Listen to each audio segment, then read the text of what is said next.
Amazing facts India సమర్పించు దానియేలు మరియు ప్రకటన గ్రంథ ప్రవచనముల ధ్యానములకు మరొకసారి మిమ్మలను హృదయపూర్వకంగా మన ప్రభువైన యేసుక్రీస్తు నామములో ఆహ్వానిస్తున్నాము. ఈ రాత్రి చాలా ప్రాముఖ్యమైన అంశము మనకున్నది. ఆ అంశము జ్యోతిష్కులను భూత వైద్యులను దేవుడు ప్రేరేపించిన. ఈ అంశం గురించి బైబిల్ ఏమి సెలవిస్తుంది? బైబిల్ చెప్పే విషయములు ఈ పుస్తకంలో మీ కొరకు ఏర్పాటు చేశాము. ఈ పుస్తకాన్ని ఉచితంగా మీరు పొందాలంటే ఆ స్క్రీన్పై ఉన్న నంబర్కి ఇప్పుడే ఫోన్ చేయండి. మీకు పంపించడానికి మేము త్వరపడుచు ఉన్నాము. లేక ఆ వెబ్సైట్ని దర్శించండి. దీని గురించి మీరు ఇంకా అనేక విషయాలు తెలుసుకోవచ్చు. ఈ ప్రాముఖ్యమైన అంశాన్ని మనం చదువుకోకముందు ప్రార్థన చేసుకుని చదువుకుందాం. మహాపరిశుద్ధుడా, మీకే స్తుతులు స్తోత్రములు. ఈ సమయమందు మీ పరిశుద్ధాత్మను మాకు బోధకునిగా అనుగ్రహించి ఈ వాక్య పరిచర్యలో ప్రభా మా మనోనేత్రములు మీరు తెరవమని, ఈ వాక్య పరిచర్య ద్వారా మా ప్రభువైన యేసుక్రీస్తు వారు మహిమ పొందినట్లు మీరు నడిపించుకోవాల్సిందిగా యేసు నామములో అడిగి వేడుకొంచున్నాం తండ్రి, ఆమెన్. ఇశ్రాయేలు రాజు పేరు ఆహాబు. యూదా రాజ్యమును పరిపాలన చేస్తున్న రాజుగారి పేరు యెహోషాపాతు. వీరిద్దరూ కూడా ఒక టైంలో ఆహాబు యెహోషాపాతు ఇద్దరూ కలుసుకున్నారు. కలుసుకున్న ఆ పరిస్థితిలో రాజైన ఆహాబు అన్నాడు యెహోషాపాతుతో, మన ఇద్దరు సైన్యములు కలిపి ఇప్పుడు మనం ఒక యుద్ధం చేద్దాము. రామోత్ గిల్యాదు అనే ఆ పట్టణాన్ని మనము తిరిగి సంపాదించుకోవాలి. నీ సైన్యము నాతో వస్తుందా అన్నప్పుడు యెహోషాపాతు అంగీకరించాడు. అంగీకరిస్తున్న ఆ పరిస్థితిలో యెహోషాపాతు ఏమన్నాడంటే, మనము ఇలాగ యుద్ధంలో వెళ్ళటానికి ఇది దేవుని చిత్తమా కాదా మనం తెలుసుకోవడం మంచిది కదా అని ఆహాబుతో అన్నప్పుడు ఆహాబు వెంటనే ప్రవక్తలను పిలిచాడు. దేవుని చిత్తం ఎలా తెలుసుకుంటాము? ప్రవక్తల ద్వారా. వెంటనే ఆహాబు చిటికేయగానే 400 మంది ప్రవక్తలు ఆహాబు ముందుకు వచ్చారు. ఆ 400 ప్రవక్తలు కూడా ఆహాబుతో, మీరు ఆ యుద్ధానికి వెళ్ళండి, దేవుడు మీకు జయమిస్తారని ఆ 400 ప్రవక్తలు చెప్తూ ఉన్నారు. ఇదంతా ఆహాబు యెహోషాపాతు ముందు జరుగుతుంది. యెహోషాపాతుకి కొంచెం అనుమానం కలిగింది. ఈ ప్రవక్తలు నిజం చెప్పట్లేదు అని అనిపించింది. ఇంకెవరన్నా ప్రవక్తలు ఉన్నారా అని యెహోషాపాతు ఆహాబును అడిగినప్పుడు, ఇంకొక ప్రవక్త ఉన్నాడు, కానీ నా గురించి ఎప్పుడు కూడా మంచి చెప్పడు, అయినా పిలిపించండి అని చెప్పినప్పుడు వారు మికాయాను పిలిపించారు. ఈ మికాయా వచ్చినప్పుడు ఆహాబు అడిగాడు, ఇదిగో మేము యుద్ధంలోనికి వెళ్ళటము దేవుని చిత్తమా కాదా, దేవుని యొక్క సెలవేంటి అని చెప్పినప్పుడు మికాయా వెంటనే ఏమన్నాడో తెలుసా? అప్పుడు మికాయా ఇలాగు చెప్పను, రాజువైన నీవు ఏ మాత్రమైనను క్షేమముగా తిరిగి వచ్చిన యెడల యెహోవా నా చేత పలకలేదు. ఆ రోజు మికాయా అన్నాడు, ఇది దేవుని చిత్తం కాదు, నీవు యుద్ధానికి వెళ్ళొద్దు అని చెప్పినప్పుడు ఆహాబు అన్నాడు, చూడు నా గురించి ఎప్పుడు కూడా చెడే చెప్తాడు. గమనిస్తున్నారా ప్రియులారా? ఆ పరిస్థితిలో 400 ప్రవక్తలేమో యుద్ధానికి వెళ్ళమని ప్రోత్సహిస్తున్నారు, దేవుడు జయమిస్తారని వారు ఆశీర్వాద వచనములు పలుకుతున్నారు. కానీ ఒక ప్రవక్త ఏమో యుద్ధానికి వెళ్ళొద్దు, నీ వెళితే ప్రాణంతో తిరిగి రావని ఒక ప్రవక్త అంటున్నాడు. ఎవరి మాట వినాలి? 400 ప్రవక్తల మాట లేక ఒక ప్రవక్త చెప్పుచున్న మాట? ఎవరి మాట వినాలి? ఆహాబు ఈ 400 ప్రవక్తల మాట వినడానికి ఇష్టపడ్డాడు. ఏం జరిగిందో దేవుని వాక్యంలో మనం చూద్దాం. మొదటి రాజులు 22వ అధ్యాయము 34-35 వచనాల్లో, పిమ్మట ఒకడు తన విల్లు తీసి గురి చూడకయే విడువగా అతడు ఇశ్రాయేలు రాజు మరణమాయెను. ఆ యుద్ధములో ఆ గురిపెట్టి ఒకడు తన ఆ బాణమును వేసినప్పుడు అది వచ్చి ఆహాబును తగిలింది. ఆ ఆహాబు ఆ యుద్ధంలో మరణించాడు. గమనిస్తున్నారా ప్రియులరా? ప్రవక్త మాట వినడము ప్రాణానికి, బ్రతికి లేకపోతే చనిపోవడానికి చాలా ప్రాముఖ్యమైనదిగా ఉన్నది. ఆ 400 ప్రవక్తలు ఒకలాగా చెప్తున్నారు, ఒక ప్రవక్త ఒకలాగా చెప్తున్నాడు. ఇలాంటి పరిస్థితుల్లో మనమేం చేస్తాం? మీరేం చేస్తారు? ఎందుకంటే ఈ చివరి దినాల్లో యేసుక్రీస్తు వారి యొక్క రెండవ రాకడ ముందు ఎంతోమంది ప్రవక్తలు వస్తారని దేవుని వాక్యం సెలవిస్తుంది. నిజమైన ప్రవక్తలు ఉంటారు, అబద్ధ ప్రవక్తలు కూడా ఉంటారు. కాబట్టి ప్రవక్తలు, నిజమైన ప్రవక్తలు ఎవరో, అబద్ధ ప్రవక్తలు ఎవరో మనం తెలుసుకొని మనం జాగ్రత్త పడకపోతే ఆహాబు తన ప్రాణాన్ని కోల్పోయినట్లుగా మన ప్రాణాన్ని, మన రక్షణను కూడా కోల్పోయే అవకాశం ఉన్నది. ప్రభువు తన చివరి ప్రణాళికలను ఎవరికి బయలుపరుస్తారు? దేవుని వాక్యము ఈ విధంగా సెలవిస్తుంది. ఆమోసు గ్రంథము 3వ అధ్యాయము 7వ వచనములో, తన సేవకులైన ప్రవక్తలకు తాను సంకల్పించిన దానిని బయలుపరచకుండా ప్రభు అయిన యెహోవా ఏమీ చేయడు. ఎప్పుడు కూడా బైబిల్లో మనం చూస్తే దేవుడు ఆయన ప్రవక్తలకు బయలుపరచకుండా ఏమీ చేయడు. ఉదాహరణకు మనం చూద్దాం. నోవాహు కాలములో దేవుడు నోవాహుకు తెలియచేయకుండా జలప్రళయాన్ని పంపించలేదు. నోవాహుకు బయలుపరిచి నోవాహు ద్వారా ప్రజలందరికీ తెలియజేశారు. 120 సంవత్సరాలు. గమనిస్తున్నారా? దేవుడు ఎప్పుడూ కూడా తాను సంకల్పించిన దానిని తన ప్రవక్తలు, సేవకులైన ప్రవక్తలకు తెలియచేయకుండా ఏమీ చేయడం. ఐగుప్తు దేశంలో ఒక కరువు రాబోతుంది, భయంకరమైన కరువు రాబోతుంది. ఆ కరువు గురించి దేవుడు ఫరోకు 2 కలలిచ్చాడు. ఆ విధంగా దేవుడు సంకల్పించిన దానిని ఆయన బయలుపరచకుండా యెహోవా ఏమీ చేయడు. దేవుడు తన ప్రణాళికలను తన ప్రవక్తలకు మనకు తెలియజేస్తూ ఉన్నారు. అంత్య దినాల్లో నిజమైన మరియు అబద్ధ ప్రవక్తలు ఇద్దరూ ఉంటారా? ఈ 2 రకాలైన ప్రవక్తలు ఉంటారా? దేవుని వాక్యము ఏమి సెలవిస్తుంది? మత్తయి సువార్త 24వ అధ్యాయము 11వ వచనములో మన ప్రభువైన యేసుక్రీస్తు వారి మాటలు, అనేకులైన అబద్ధ ప్రవక్తలు వచ్చి ఏం చేస్తారండి? పలువురిని మోసపరచెదరు. అవును, ఇక్కడ న్యూస్ వీక్ మ్యాగజైన్లో ఫాలో మీ అని ఒక ప్రవక్త వచ్చి నన్ను వెంబడించండి అని అనేక మందిని ఆత్మహత్య చేసుకునేలాగా తప్పుడు త్రోవ పట్టించాడు. చివరి దినాల్లో నిజమైన ప్రవక్తలు ఉంటారు, అబద్ధ ప్రవక్తలు కూడా ఉంటారు. కాబట్టి మరి ఎవరు నిజమైన ప్రవక్త, ఎవరు మనల్ని మోసం చేయడానికి సాతానుడు పంపించాడో మనం తెలుసుకోవాల్సినది ప్రియులరా. అపోస్తుల కార్యములు 2:17 అంత్య దినములందు నేను మనుషులందరి మీద నా ఆత్మను కుమ్మరించెదను, మీ కుమారులను మీ కుమార్తెలను ప్రవచించెదరు. అవును, దేవుడు అంటున్నారు, చివరి దినాల్లో, అంత్య దినాల్లో నా ఆత్మను కుమ్మరిస్తాను. దేవుడు ఆయన పరిశుద్ధాత్మను ఎవరి మీద కుమ్మరిస్తారు?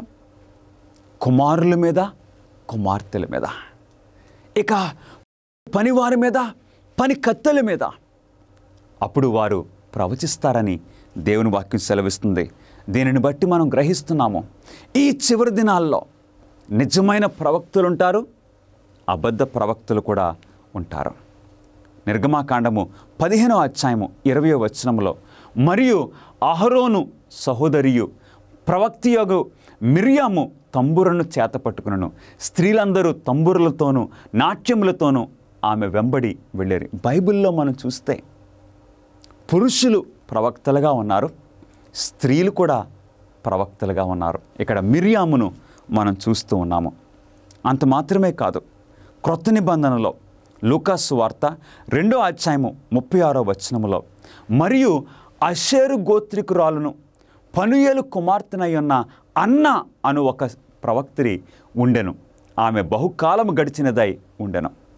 అవును, యేసుక్రీస్తు వారు జన్మించిన ఆ టైంలో అన్న అనే ఒక స్త్రీ ఒక ప్రవక్తగా ఉన్నట్లు దేవుని వాక్యము సెలవిస్తూ ఉన్నది. అంటే బైబిల్లో పురుషులు ప్రవక్తలుగా ప్రవచనాలు తెలియజేశారు, అలాగే స్త్రీలు కూడా ప్రవక్తలుగా తెలియజేశారు.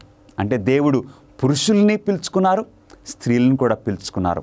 అపోస్తల కార్యములు 21:8 మరునాడు మేము, అంటే పౌలు ఆయన వెంబడి వచ్చిన వారు బయలుదేరి కైసరియాకు వచ్చి 7 ఒకడును సువార్తికుడునైన ఫిలిప్పు ఇంట ప్రవేశించి అతని యొద్ద ఉంటిమి. పౌలు గారి యొక్క పరిచర్యలో ఇప్పుడు పౌలు గారు కైసరియాకు వచ్చినప్పుడు ఫిలిప్పు ఇంట్లోనికి వెళ్ళారు. ఆ ఫిలిప్పు గురించి ఏమి రాయబడింది? కన్యకలుగా ఉన్న 4 కుమార్తెలు అతని కొండిరి, వారు ప్రవచించువారు. ఫిలిప్పు యొక్క 4 కుమార్తెలు కూడా ప్రవక్తలుగా ఉన్నారు ప్రియులారా. అంటే దేవుడు ఎవరినన్నా ఎన్నుకోవచ్చు. దేవునికి స్త్రీలని పురుషులని తేడా లేదు, అందరం సమానమే. సో స్త్రీలు ప్రవక్తలుగా ఉన్నారు, పురుషులు కూడా ప్రవక్తలుగా ఉన్నట్లు బైబిల్లో మనం చూసాం. ఏ విధమైన అబద్ధ ప్రవక్తలు బైబిల్లో ప్రత్యేకంగా ఖండించబడ్డారు? అబద్ధ ప్రవక్తల్లో ఎలాంటి వారిని దేవుడు అసలు వారితో మీరు సంభాషణ పెట్టుకోవద్దు, వారితో ఎటువంటి సంబంధం పెట్టుకోకూడదని ఎవరి గురించి దేవుడు తెలియజేశారో దేవుని వాక్యం మనకు తెలియచెప్తుంది. ద్వితీయోపదేశకాండము 18:10 శకునము చెప్పు సోదెగాడు. శకునము చెప్పేవారితో మనం ఎటువంటి సంబంధం కూడా పెట్టుకోకూడదు. ఇంకెవరితోటండి? మేఘశకునలు కానీ సర్పశకునములను కానీ చెప్పువాడు, అంటే జ్యోతిష్కులతో మనం ఎటువంటి సంబంధం పెట్టుకోకూడదు, వారి దగ్గరికి మనం వెళ్ళకూడదని దేవుడు ద్వితీయోపదేశకాండము 18:10 క్లియర్గా ఇశ్రాయేలు ప్రజలకు తెలియజేశారు. తర్వాత ఇంకెవరు? మాంత్రికుడు దగ్గరికి దేవుని బిడ్డలుగా మనం వెళ్ళకూడదు. ఎందుకు వెళ్ళకూడదు అని మనకు ప్రశ్న రావచ్చు. ఎందుకో తెలుసా? వీరందరినీ సాతానుడు వాడుకుంటూ ఉన్నాడు. 4వది ఇంద్రజాలకుడు, అంటే మంత్రిగత్త లేక భూత వైద్యురాలు, అలాంటి వారి దగ్గరికి మనం వెళ్ళకూడదు. బైబిల్లో జ్ఞాపకం ఉన్నదా? సౌలు రాజు అలాంటి ఒక మంత్రగతి దగ్గరకు, ఎందోరులో ఉన్న మంత్రగతి దగ్గరకు వెళ్ళాడు. సౌలు తన రక్షణను పోగొట్టుకున్నాడు. అందుకే దేవుడు వీరితో మీరు ఏ సంబంధము పెట్టుకోవద్దు, వారు సాతాను అనుచరులు, సాతాను దురాత్మల చేత నడిపించబడేవారని సెలవిస్తున్నారు. 5వ రకము చిల్లంగివాడు. అవునండి, ఇలాంటి మ్యాజిక్ చేసేవారు, వారితో మనం సంబంధాలు పెట్టుకోకూడదు. 6వది కర్ణపిచాచి అడుగువాడు, లేక ఈ ఆత్మలకు మధ్యవర్తిగా ఉండే స్త్రీ కానీ పురుషులు కానీ, వారితో మనం ఏమాత్రము కూడా సంబంధం పెట్టుకోకూడదు. 7వది మాంత్రికుడు, లేక మంత్రగాడు, లేక భూత వైద్యుడు. ప్రియ స్నేహితులారా, ఇలాంటి వారిని దేవుడు ఏం చెప్పారంటే, మీ సమాజంలో అట్టివారు ఉండకూడదు. అసలు దేవుడు చాలా క్లియర్గా, నిర్దిష్టంగా మాట్లాడారు. 8వది దయ్యముల యొద్ద విచారణ చేయువాడు, అంటే చనిపోయిన వారితో సంప్రదింపులు జరుపుతున్నట్లు చెప్పుకునే వ్యక్తి. అలాంటి వారి దగ్గరికి మీరు వెళ్ళొద్దు. అలాంటి దురాత్మల క్రియలు చేసేవారు మీ సమాజంలో ఉండకూడదు, మీ దేశంలో ఉండకూడదు. వారిని మీరు చంపేసేయాలి. ఎందుకంటే దురాత్మలతో వారు సంబంధాలు పెట్టుకుంటున్నారు. గమనిస్తున్నారా? ఈ రోజున చీటికి మాటికి అనేక మంది క్రైస్తవులు అలాంటి వారిని సంప్రదించడానికి వెళుతూ ఉన్నారు.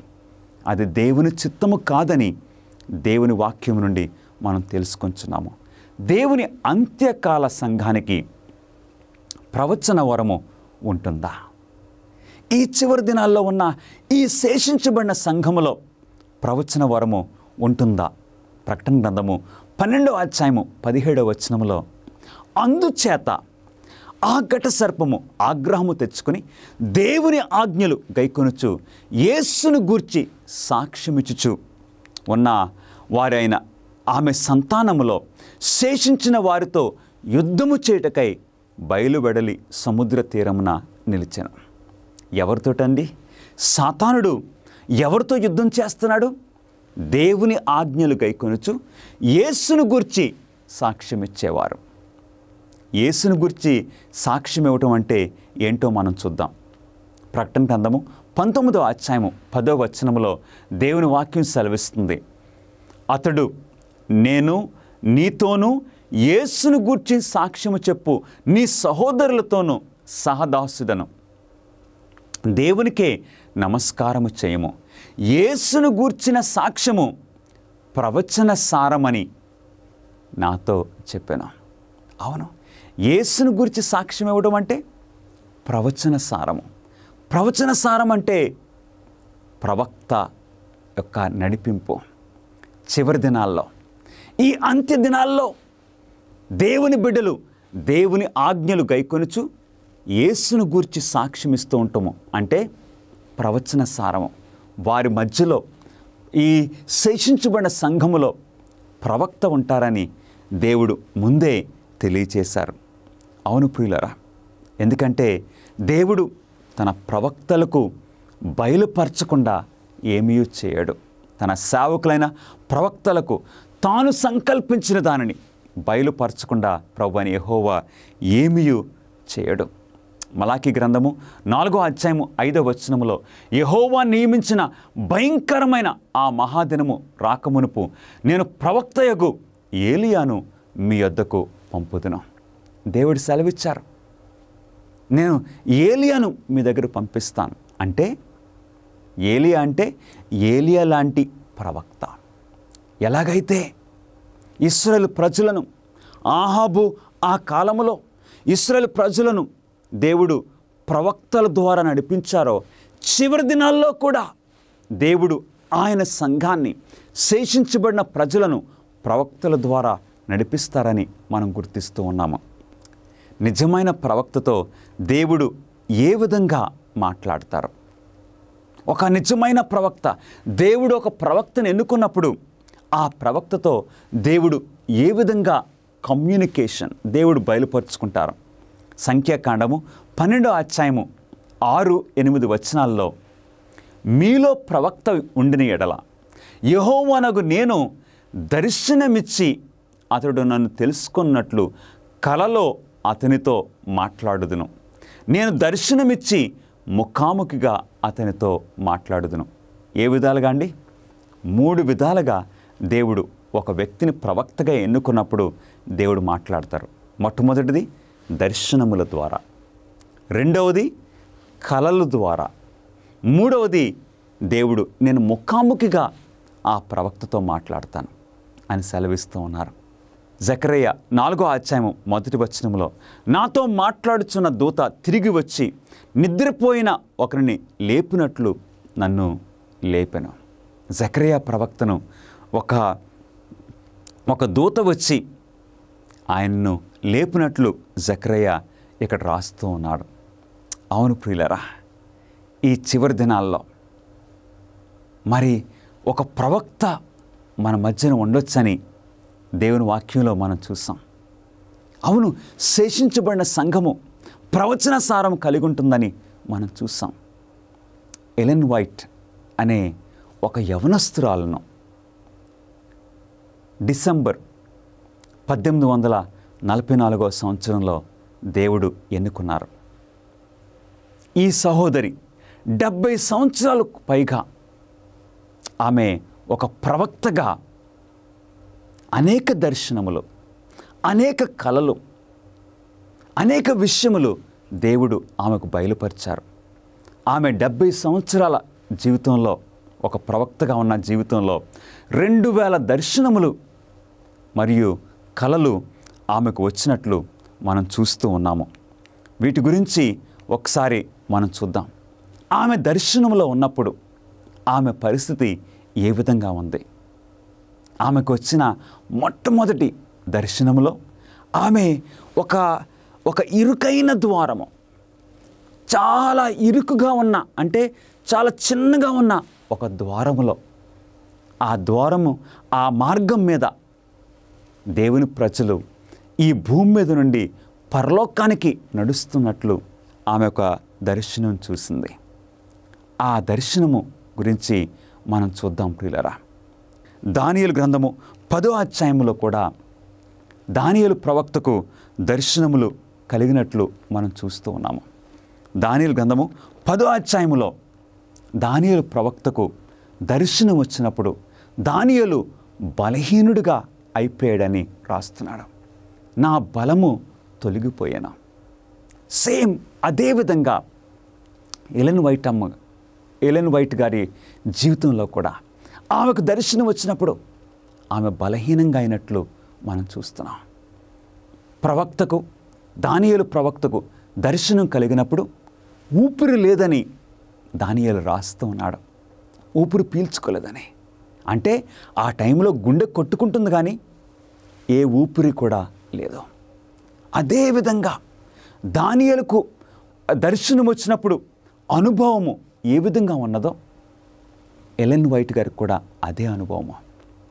తర్వాత దర్శనములో ఎక్కడలేని శక్తి, అంటే strength and super natural strength వచ్చినట్లు దానియేలు ఇక్కడ రాస్తూ ఉన్నారు. దానియేలు గ్రంథం 10వ అధ్యాయంలో అదే అనుభవము ఈ సహోదరికి కూడా కలిగింది. ఈ విధంగా మనము సరిపోల్చుకొని చూస్తే బైబిల్లో ప్రవక్తకు దర్శనం వచ్చినప్పుడు ఆ అనుభవము ఏ విధంగా ఉంటుందో ఎలెన్ వైట్ గారికి కూడా అదే అనుభవము ఉన్నట్లు మనం చూస్తూ ఉన్నాము.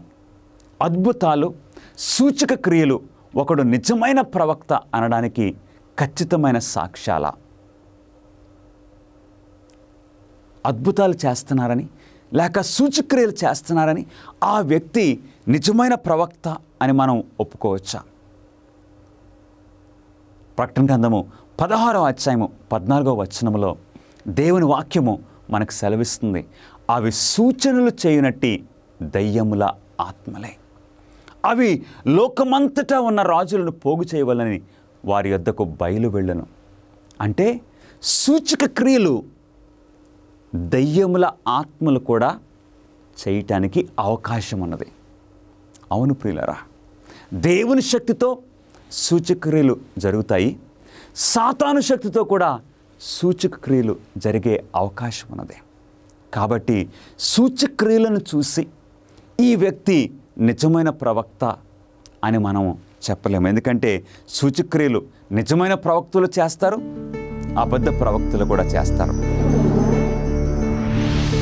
విచ్ఛిన్నమైపోయినటువంటి ప్రపంచంలో దేవుని యొక్క ప్రణాళిక ప్రవచనాల ద్వారా మీరు తెలుసుకోవాలని కోరుతూ ఉన్నారా?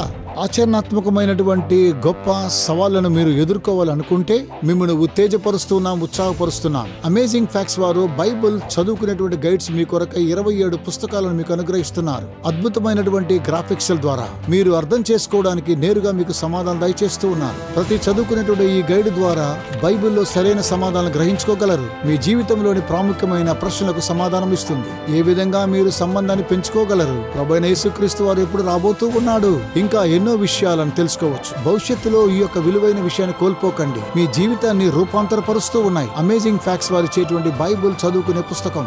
ఇవి మీకు ఇంగ్లీష్ లోను, హిందీ, తమిళ్, తెలుగులో మీకు లభిస్తూ ఉన్నాయి. వేచి ఉండకండి, వెంటనే మీ యొక్క స్టడీ గైడ్స్ ను ఇప్పుడే ఆర్డర్ చేయండి.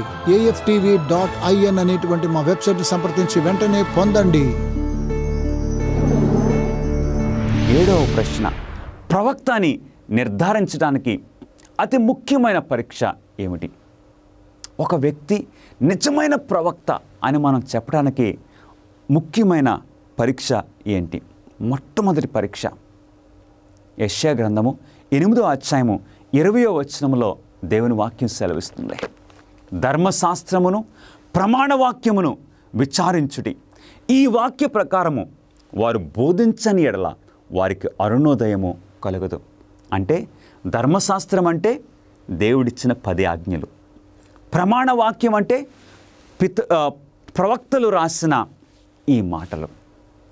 ఈ రెండింటినీ మనము ఆ క్రొత్తగా వచ్చిన ఆ ప్రవక్త చెప్పుచున్న మాటలను వీటితో పోల్చి మనం చూస్తే ఆ ప్రకారంగా ఉంటే ఆ వ్యక్తి దేవుని చేత పంపబడిన ప్రవక్త.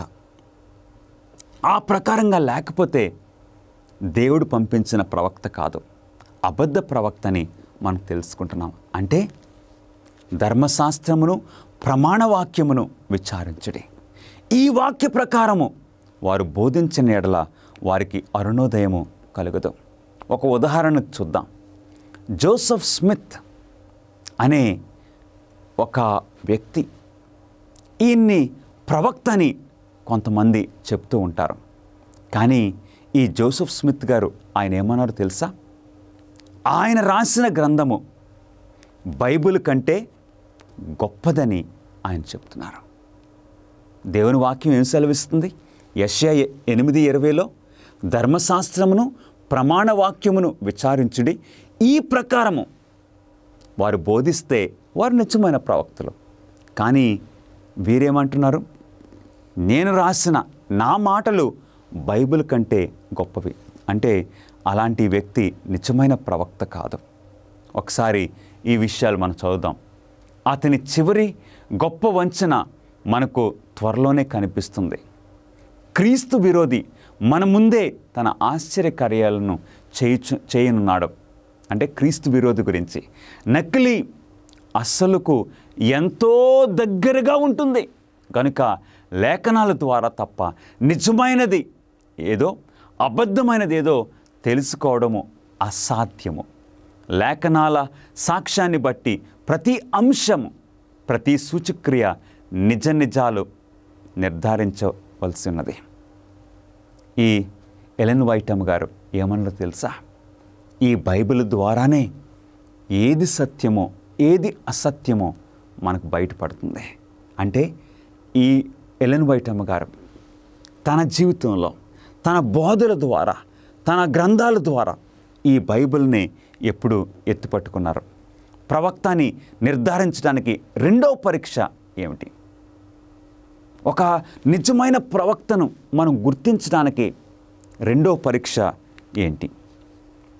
1 యోహాను 4వ అధ్యాయము 2-3 వచనాల్లో యేసుక్రీస్తు శరీరధారి అయి వచ్చనని ఏ ఆత్మ ఒప్పుకొనునో అది దేవుని సంబంధమైనది, దీనిని బట్టియే దేవుని ఆత్మను మీరు ఎరుగుదురు. అంటే ఈ వాక్యానికి అర్థమేంటో తెలుసా? ఎవరైతే ఏ ప్రవక్త అయితే యేసుక్రీస్తు వారిని హెచ్చిస్తారో, యేసుక్రీస్తు వారు పరలోకము నుండి ఈ భూమి మీదకి దేవుడు మానవుడై వచ్చారో అని బోధిస్తారో అట్టివారు దేవుని సంబంధులు. ఎవరైతే యేసుక్రీస్తు వారి యొక్క దైవత్వమును అంగీకరించరో వారు నిజమైన ప్రవక్తలు కాదు.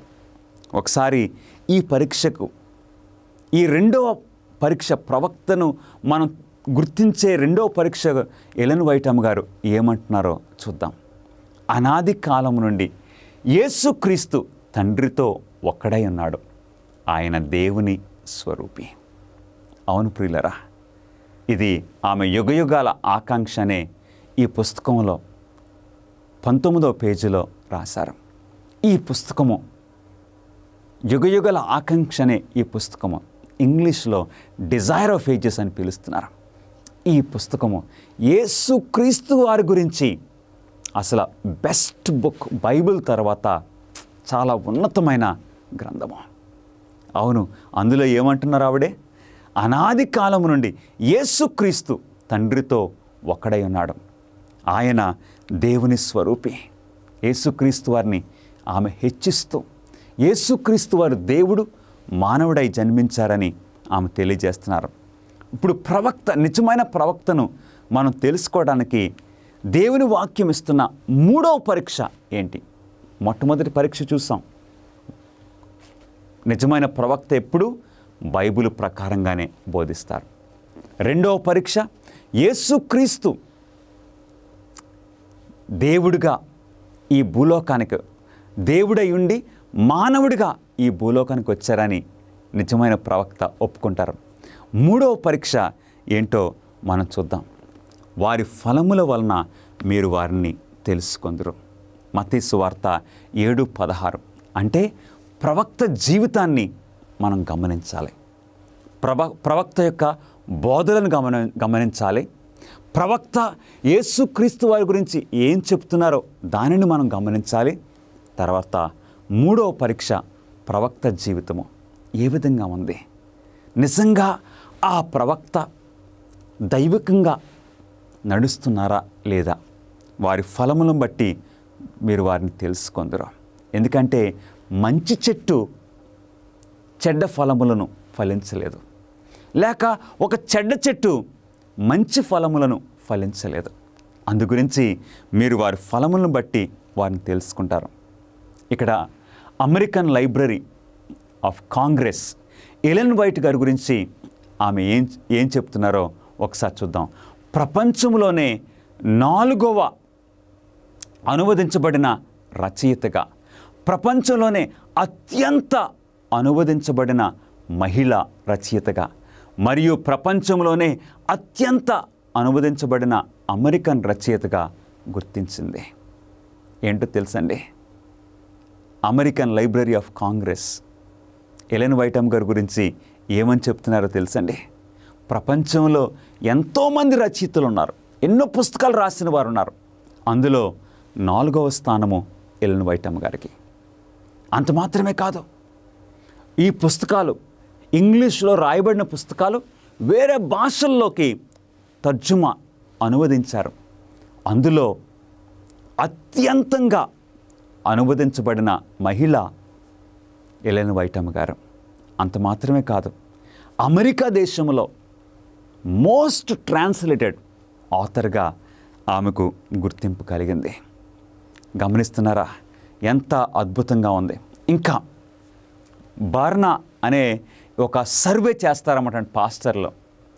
ఆ సర్వే ప్రకారంగా మనం చూస్తే బార్నా సర్వే పాస్టర్లను ఎక్కువగా ప్రభావితం చేసిన పుస్తకాలు మరియు రచయితల పేర్లను వెల్లడించింది 2005లో. ఏ రచయిత వారి యొక్క గ్రంథాలను బట్టి ఎక్కువ మంది దైవ సేవకులు ఒక మంచి దారిలో నడవడానికి, వారి ఆత్మీయ జీవితానికి సహాయపడిందని చూసినప్పుడు ఏమని రాస్తున్నారంటే, అండర్ 40లోని అత్యంత ప్రభావితమైన పాస్టర్లు అనేక మంది రచయితలను విజేతలుగా ఎంపిక చేశారు.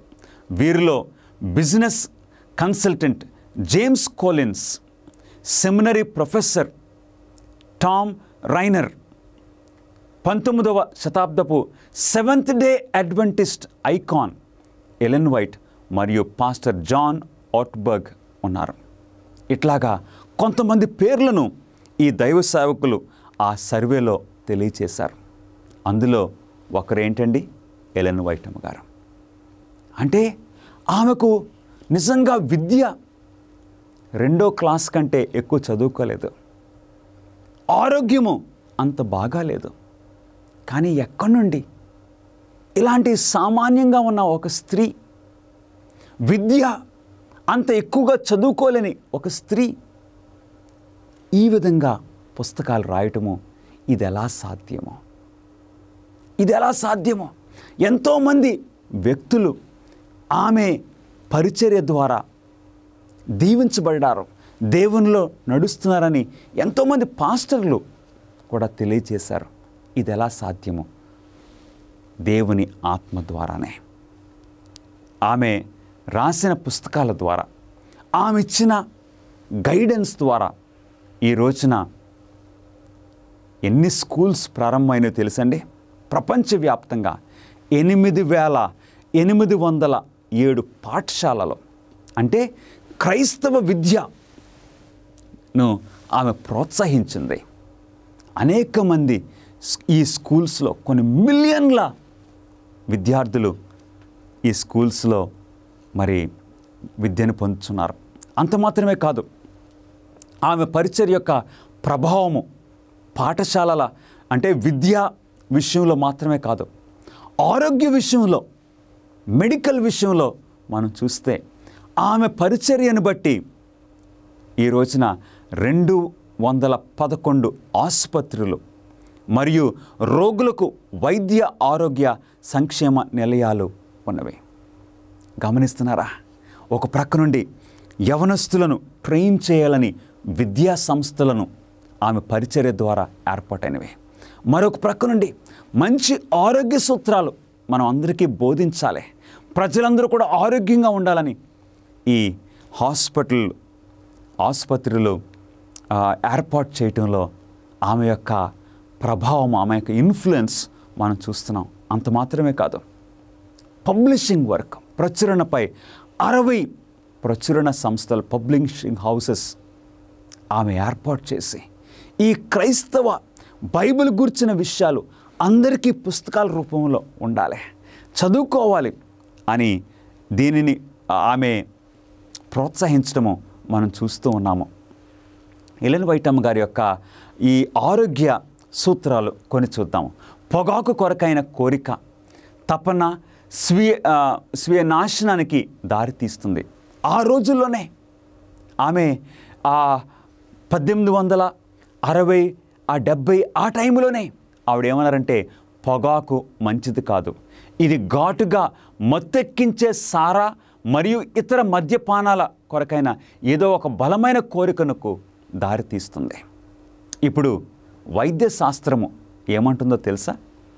ఆమె ఆ 1800 కాలంలో చెప్పిన మాటలని ఇప్పుడు వైద్య శాస్త్రము ఆమోదిస్తుంది. ఏమంటున్నారు?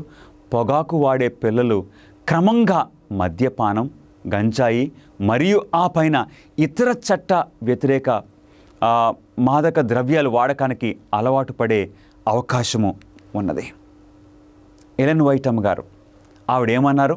ఇటీవల నేను చదివాను, అనేక మంది ప్రజల మరణాన్ని గురించి, వారి మరణానికి గుండె వైఫల్యమే కారణమని చెప్పవచ్చు.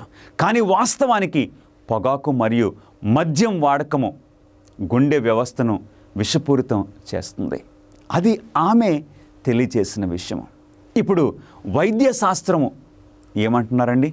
అమెరికాలో ప్రతి సంవత్సరము 3 లక్షలు, భారతదేశంలో దాదాపు 33 లక్షల హృదయ సంబంధిత వ్యాధులు, మరణాలకు ధూమపానమే ప్రధాన కారణమని తేలింది. ఆమెకు ఎక్కడి నుండి వచ్చింది ఈ జ్ఞానము? ఆ టైంలో 1800 కాలంలో వైద్య శాస్త్రము ఇంతగా పెరగలేదు. కానీ ఆమె ఇలాంటి ఆధునిక వైద్య సంబంధించిన సలహాలు ఆ రోజుల్లోనే ఇచ్చారు. ఎట్లాగా? ఇదంతా దేవుని ఆత్మ ద్వారా. ఆవిడ చెప్పిన మాట ఏంటంటే, ఇంకా ఆరోగ్యం గురించి ధాన్యాలు, పండ్లు, కాయగింజలు, పప్పులు మరియు కూరగాయలు వివేచన శక్తిని ఇస్తాయి. ఇది మరింత క్లిష్టమైన మరియు ఉత్తేజపరిచే ఆహారము అందించలేదు. వైద్యశాస్త్రము మాంసంలో మెదడు కార్యకలాపాలను దెబ్బతీసే మరియు మెదడు బాగా పనిచేయడానికి అవసరమైన పదార్థాన్ని లోపించే ఉంటుంది. అంటే ఒక చక్కటి వెజిటేరియన్ డైట్ చాలా ప్రాముఖ్యమని ఆమె ఆ 1800 కాలంలోనే తెలియజేశారు.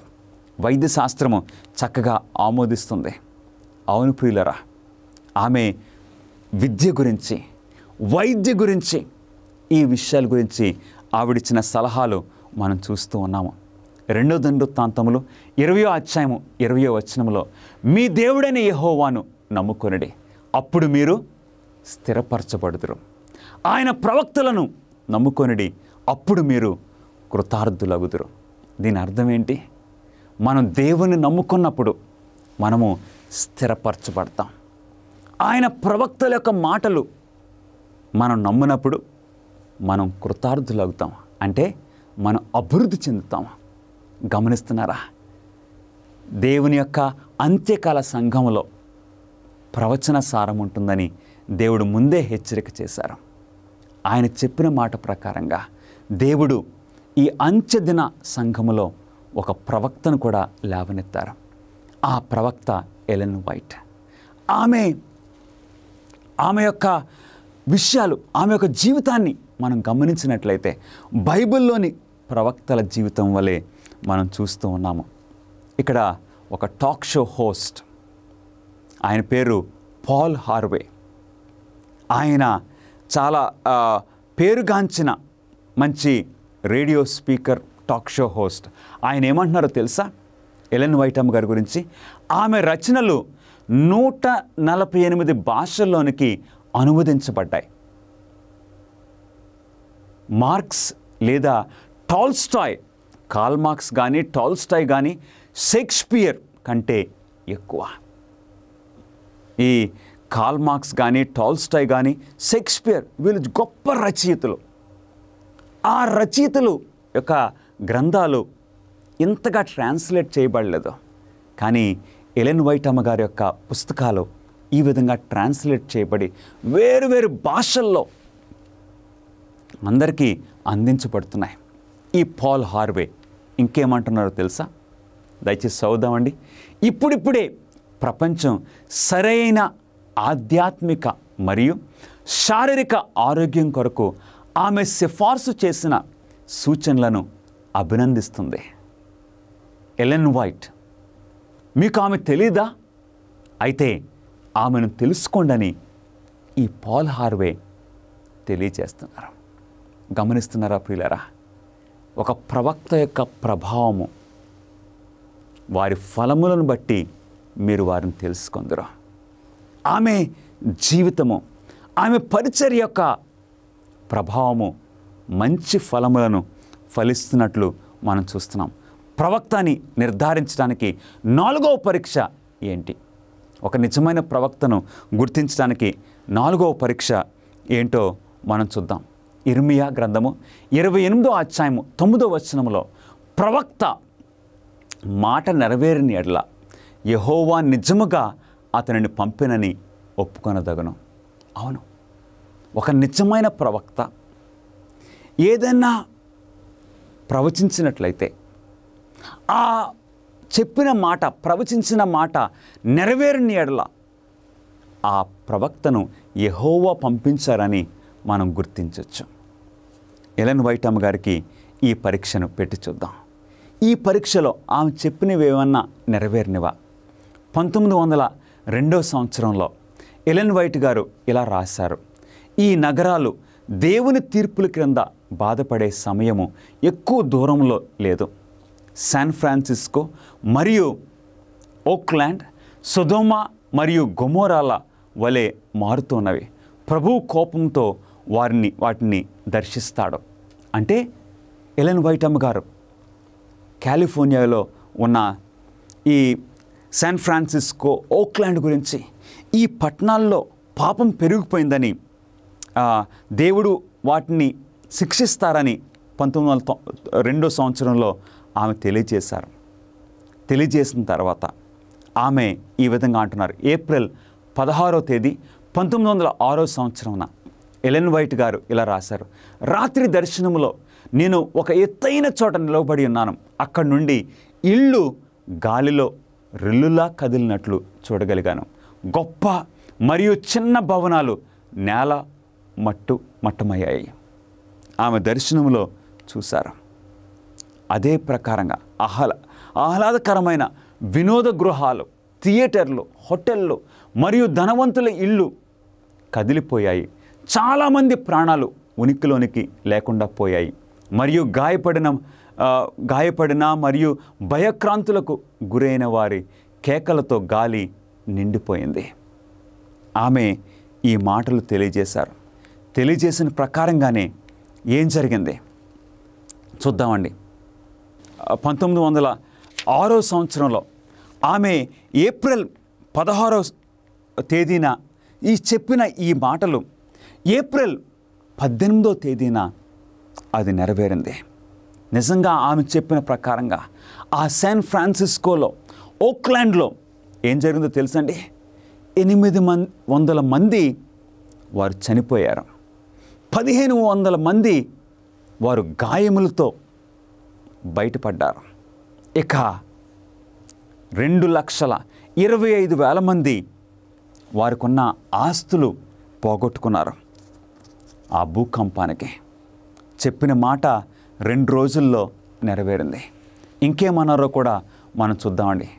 ఎలెన్ వైటమ్ గారు ఒక సందర్భంలో న్యూయార్క్ నగరంలో నేను రాత్రి వేళ దర్శనంలో ఉన్నప్పుడు ఆకాశం వైపు అంతస్తు తర్వాత మరొక అంతస్తు పైకి కట్టబడడాన్ని చూడడానికి పిలువబడితిని. ఈ భవనాలు ఫైర్ ప్రూఫ్, అగ్నికి తట్టుకోగలిగిన ధృవీకరించబడ్డాయి మరియు వాటి యజమానులు మరియు నిర్మాణికుల మహిమ కొరకు వీటిని నిర్మించారు. ఎలెన్ వైటమ్ గారు న్యూయార్క్ నగరంలో ఎత్తైన భవనాలు కట్టడము ఆమె చూసి ఆవిడేమన్నారు తెలుసండి, ఆ భవనాలు కాలిపోవడం, ఫైర్ ప్రూఫ్గా కట్టారు, అవి కాలిపోవడం నేను చూశానని సెలవిస్తున్నారు. మనం చూస్తున్నాం న్యూయార్క్ పట్టణంలోనే ఆ ట్విన్ టవర్స్ ఈ కాలిపోయిన దర్శనాన్ని ఆవిడ చూసినట్లు మనం చూస్తున్నాం. నా ముందు దాటిపోయిన దృశ్యం అగ్ని ప్రమాద హెచ్చరిక. జనులు ఎత్తైన మరియు అగ్ని నిరోధిత భవనాల వైపు చూస్తూ ఇలా అన్నారు, అవి సంపూర్ణంగా సురక్షితం, ఎందుకంటే ఫైర్ ప్రూఫ్గా కట్టారు, వీటిని ఎవరు నాశనం చేయలేరన్నారు. కానీ ఈ భవనాలు నారతో కట్టబడినట్లుగా దహించబడ్డాయి. అగ్నిమాపక యంత్రాలు విధ్వంసాన్ని ఆపడానికి ఏమీ చేయలేకపోయాయి. అగ్నిమాపక సిబ్బంది ఇంజన్లు అదుపు చేయలేకపోయారు. నిజంగా ఆమె చెప్పినట్లు అలా జరిగింది ప్రియులారా. ప్రవచనానికి సంబంధించి పౌలు ఏ 3 విషయాలు ఆజ్ఞాపించాడు? పౌలు గారు ఏం చెప్తున్నారు? ప్రవచించుటను నిర్లక్ష్యం చేయకుడి, సమస్తమును పరీక్షించి మేలైన దానిని చేపరుడే. అవును, పౌలు గారు ఏమంటున్నారండి? ప్రవచించటాన్ని నిర్లక్ష్యం చేయొద్దు, సమస్తమును పరీక్షించి మేలైన దానిని చేపట్టుడు. అంటే ప్రవక్తల ఒక నడిపింపు చివరి దినాల్లో కూడా ఉంటుంది. కాబట్టి ఆత్మను ఆర్పకుడే, ప్రవచనాన్ని నిర్లక్ష్యం చేయకుడే. కాబట్టి మీరు పరీక్షించి మేలైన దానిని చేపట్టుడు. అంటే బైబిల్ ఇస్తున్న ఆ 4 పరీక్షలు ప్రవక్తకి, ఆ 4 పరీక్షలు బట్టి మనం నిజమైన ప్రవక్త ఎవరో ఎవరో మనం తెలుసుకుని నిజమైన ప్రవక్తను చేపట్టుకోవాలని దేవుని వాక్యం సెలవిస్తుంది. నిజమైన ప్రవక్త మాటలను తిరస్కరించినప్పుడల్లా మనము ఎవరి సూచనలను తిరస్కరిస్తున్నామో దేవుని వాక్యం సెలవిస్తుంది. ఒకవేళ ఈ పరీక్షల ద్వారా నిజమైన ప్రవక్తను మనం గుర్తించినట్లయితే, ఆ ప్రవక్తను మనం అంగీకరించకపోతే ఎవరి మాట నిర్లక్ష్యం చేసినట్టు అవుతుంది? లూకాసు వార్త 7వ అధ్యాయము 28వ వచనంలో, యోహాను కంటే గొప్ప ప్రవక్త ఎవడునూ లేడు, ప్రజలందరూ సుంకరులను విని దేవుడు న్యాయవంతుడని ఒప్పుకొండ్రి. అవును, యోహాను ఒక గొప్ప ప్రవక్తగా ఆయన పరిచర్య చేసినప్పుడు ప్రజలందరూ వారి యొక్క జీవితాలని మార్చుకున్నట్లు దేవుని వాక్యము మనం చూస్తూ ఉన్నాము. సుంకరులు దేవుని వైపుకు తిరిగారు. అనేక మంది యేసుక్రీస్తు వారు వచ్చినప్పుడు యోహాను పరిచర్య ద్వారా యేసుక్రీస్తు వారిని అంగీకరించినట్లు మనం చూస్తున్నాము. కానీ పరిసయ్యులను, ధర్మశాస్త్ర ఉపదేశకులను తమ విషయమై దేవుని సంకల్పమును నిరాకరించరి. అవును ప్రియులరా, పరిసయ్యులు, ఆ శాస్త్రులు వారైతే యోహానును నిర్లక్ష్యం చేసి యోహాను బోధ అంగీకరించకపోవడం ద్వారా దేవుని సంకల్పాన్ని నిరాకరించారు. మన పరిస్థితి ఏంటి? మన పరిస్థితి ఏంటి? ఈ రోజున ఎలెన్ వైట్ అమ్మ గారి విషయము మనం చూసాము. ఆ బైబిల్ ఇస్తున్న 4 పరీక్షలు చూసాము. ఈ 4 పరీక్షలతో ఆమె జీవితానికి మనము సరిపోతుందో లేదో చూసాము. మరి ప్రవక్త మాటను మనం నిర్లక్ష్యం చేస్తే దేవుని సంకల్పమును నిర్లక్ష్యం చేసినట్లు కాదా? యెరూషలేము గురించి ప్రభువైన యేసుక్రీస్తు వారు ఏమన్నారు? యెరూషలేమా, యెరూషలేమా, ప్రవక్తలను చంపుచు నీ యొద్దకు పంపబడిన వారిని రాళ్లతో కొట్టుచూ ఉండుదానా. మన జీవితం అలా ఉండకూడదు ప్రియులరా. దేవుడు ప్రవక్తలను పంపించినప్పుడు ఆ ప్రవక్తలను పరీక్షించి మరి నిజమైన ప్రవక్తను తెలిస్తే మనం అంగీకరించాలని దేవుడు కోరుచూ ఉన్నారు. సాతానుడి చివరి మోసము దేవుని ఆత్మను గూర్చిన సాక్ష్యాన్ని నిరర్ధకం చేయడం. దేవోక్తి లేని ఎడల జనులు కట్టులేక తిరుగుదురు. సత్య సాక్ష్యంపై దేవుణ్ణి శేషించిన ప్రజలలో విశ్వాసాన్ని అరికట్టడానికి సాతానుడు తెలివిగా వివిధ మార్గాల్లో, వివిధ సంస్థల ద్వారా పనిచేస్తాడు. సాతాను యొక్క శోధనలు ఎక్కువైపోతాయి ఈ చివరి దినాల్లో అని ఎలెన్ వైట్ గారు సాక్ష్యం ఇచ్చారు. ఈ సాక్ష్యాలు చాలా ప్రాముఖ్యంగా ఉన్నాయి. ఈ రోజున దేవుడు నిన్ను నన్ను పిలుస్తూ ఉన్నారు ప్రియులరా. ఎలెన్ వైట్ అమ్మ గారి యొక్క పరిచర్య ద్వారా ఆమె ఒక మంచి ప్రవక్తని మనం చెప్పడానికి ఈ 7 విషయాలు మనకు ఉపయోగపడుతున్నాయి. నెంబర్ 1, క్రీస్తును ఆమె బోధల్లో, గ్రంథాల్లో పైకెత్తారు. తర్వాత మహాసంఘర్షణను, అంటే దేవునికి సాతానుకు మధ్యన జరుగుతున్న ఈ మహాసంఘర్షణను అర్థం చేసుకోవడానికి ఆమె బోధలు మనకు సహాయపడుతున్నాయి. ఆధ్యాత్మిక దైవభక్తి పరమైన ఆశీర్వాదాలు ఆమె పరిచర్య ద్వారా మనకు కలుగుతుంది. 4వది, ఆరోగ్య సంబంధమైన ఆ సూచనలు మనకెంతో సహాయపడుతున్నాయి. ఆమె పరిచర్య అంతటి ద్వారా లేఖనాలను పైకెత్తి ఉన్నారు. సంఘ సంస్థలపై ప్రభావము, అంటే అనేక సంఘాలు ఆమె బోధల ద్వారా దీవించబడ్డారు. ఆమె ప్రవచనాల ద్వారా మనందరి జీవితాలు సరిచేసుకోవడానికి ఉపయోగపడుతుంది.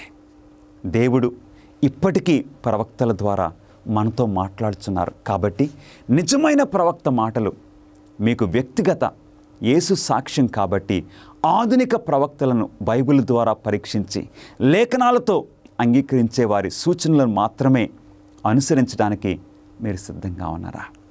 ఈరోజు నీ స్పందన ఏంటి ప్రియ సహోదరుడా, సహోదరి? ప్రవక్తలను నమ్మినట్లయితే ఆహాబు జీవితంలో 400 ప్రవక్తలు ఒకలాగా చెప్తున్నారు. ఒక ప్రవక్త ఒకలాగా చెప్పాడు. ప్రవక్త మాట మీద మన ప్రాణము, మన రక్షణ ఆధారపడి ఉన్నది. నిజమైన ప్రవక్తలను మనం అంగీకరించి దేవుని సంకల్పాన్ని మనం గ్రహించాలని దేవుడు కోరుచున్నాడు. మీరు అలా చేయడానికి దేవుడు సహాయం చేయనుగాక. ప్రార్థన చేసుకుందాం. మహాపరిశుద్ధుడా, మీకు స్తుతులు స్తోత్రములు. ఈ విషయాలు మాకు బోధించినందుకు వందనములు. దేవుని నమ్ముకున్నట్లయితే మేము స్థిరపరచబడతామని నీ వాక్యం సెలవిస్తుంది. ప్రవక్తలను నమ్ముకున్నట్లయితే మేము కృతార్థులవుతామని నీ వాక్యం సెలవిస్తుంది. అట్టి దీవెన మాకు దయచేయమని యేసుక్రీస్తు నామములో అడిగి వేడుకొంచున్నాం తండ్రి, ఆమేన్. ఈ ప్రసంగాలు మీ మనసులో ప్రశ్నలను తలెత్తేలా చేశాయా? మీకేమైనా బైబిల్ ప్రశ్నలు ఉన్నట్లయితే వాటికి సమాధానం ఇవ్వడానికి మేము సంతోషిస్తాము. దయచేసి స్క్రీన్ మీద కనిపించే ఫోన్ నంబర్కి కాల్ చేయడానికి ఆలస్యం చేయకండి. లేదా మీకున్న ప్రశ్నలను info@aftv.in అనే అడ్రస్కు ఈమెయిల్ చేయమని మిమ్మల్ని కోరుచూ ఉన్నాను. మీరు ఈ వాక్యాన్ని ధ్యానిస్తూ ఉన్నప్పుడు దేవుడు మిమ్మలను దీవించును గాక. అమేజింగ్ ఫ్యాక్ట్స్ నన్ను ఎంతగానో ప్రభావితం చేసింది. దేవునికి స్తోత్రం. అమేజింగ్ ఫ్యాక్ట్స్ ని బట్టి అమేజింగ్ ఫ్యాక్ట్స్ నిజానికి నా జీవితంలో గొప్ప మార్పు ఇంతవరకు చూపిన ప్రభావం అమేజింగ్ ఫ్యాక్ట్స్ ఈ రోజు నేను ఈ స్థితిలో ఉండడానికి మంచిగా అనిపించింది. నేను బైబిల్ చదవడం ప్రారంభించాను. నేను సెవెంత్ డే అడ్వెంటిస్ట్ జీవితంలో ఇంకో ఏదో ఉండాలని దేవుడే దీన్ని జరిగిస్తున్నాడు. ఈ వాక్యం చాలా అడుగుజాడలను అనుసరించడం ఎంతైనా మంచిది. అమేజింగ్ ఫ్యాక్ట్స్ 55 సంవత్సరాలకు పైగా దేవుని సువార్తను ప్రపంచ నలుమూలలా ప్రకటిస్తూ ఉన్నది. అప్పుడు టీవీలో ఒక మినిస్ట్రీ పేరు కనిపించింది, అమేజింగ్ ఫ్యాక్ట్స్ అని. నేను చాలా మంది పాస్టర్ల ప్రసంగాలు విన్నాను, కానీ ఈయన చెప్పేది వినడం అదే మొదటిసారి. నేను ఏదో విన్నాను, వెంటనే నా బైబిల్ తీసుకున్నాను. అరే, నేను ఇంతవరకు ఇది వినలేదే, బైబిల్లో ఎక్కడుందో చూద్దామని అనిపించింది. వాక్యం అయ్యేదాకా అక్కడి నుండి లేవలేదంటే నమ్మండి. నేను బైబిల్ పాఠాలు చదవడం ప్రారంభించాను. వీరిలో ప్రతి ఒక్కరూ తమ జీవితాల్లో మార్పును చూశారు, నాతో సహా. నా ప్రశ్న ఏంటంటే, నాకే ఎందుకు ఇలా జరుగుతుంది ప్రభువా అని. ప్రభు నా మొర విన్నాడు. ఒక నాన్నలా ఆయన నన్ను ఆదరించాడు. నేను సర్వం కోల్పోయాను. అప్పుడే నా జీవితంలో దేవుడు లేడని నేను గ్రహించాను. నేను ఒక బైబిల్ ప్రవచన సభకు వెళ్ళాను. ఈ వాక్యం చాలా శక్తివంతమైనది మరియు తిరస్కరించలేనిది. ఇది నిజంగా సత్యం, ఇది అద్భుతం అనుకుంటూ నేను ఇంటికి వెళ్ళిపోయాను. మరిన్ని అమేజింగ్ ఫ్యాక్ట్స్ వీడియోల కోసం మా యూట్యూబ్ ఛానల్ దర్శించండి. సబ్స్క్రైబ్ చేయడం మర్చిపోవద్దు. మా ప్రార్థనా బృందము మీ ప్రత్యేక ప్రార్థనా విన్నపాలను స్వీకరించి మీకోసం ప్రార్థన చేయడానికి సిద్ధంగా ఉన్నాము. దయచేసి స్క్రీన్ మీద కనిపించే ఫోన్ నెంబర్కి కాల్ చేయడానికి ఆలస్యం చేయకండి. లేక మీ ప్రార్థనా విన్నపములను prayer@aftv.in అనే అడ్రస్కు ఈమెయిల్ చేయమని కోరుచున్నాను. గత 50 సంవత్సరాలుగా అమేజింగ్ ఫ్యాక్ట్స్ వారు బైబిల్ సత్యాలను ప్రపంచవ్యాప్తంగా ప్రకటిస్తూ ఉన్నారు. యేసుక్రీస్తు వారు సెలవిచ్చిన మేరకు ప్రతి రాజ్యానికి సువార్త ప్రకటిస్తున్నాం. రాజులకు, ఆయా భాషలు మాట్లాడే వారికి, మీరు మా కోసం చేసే ప్రార్థనలకు సహకారానికి వందనాలు తెలియజేస్తున్నాం.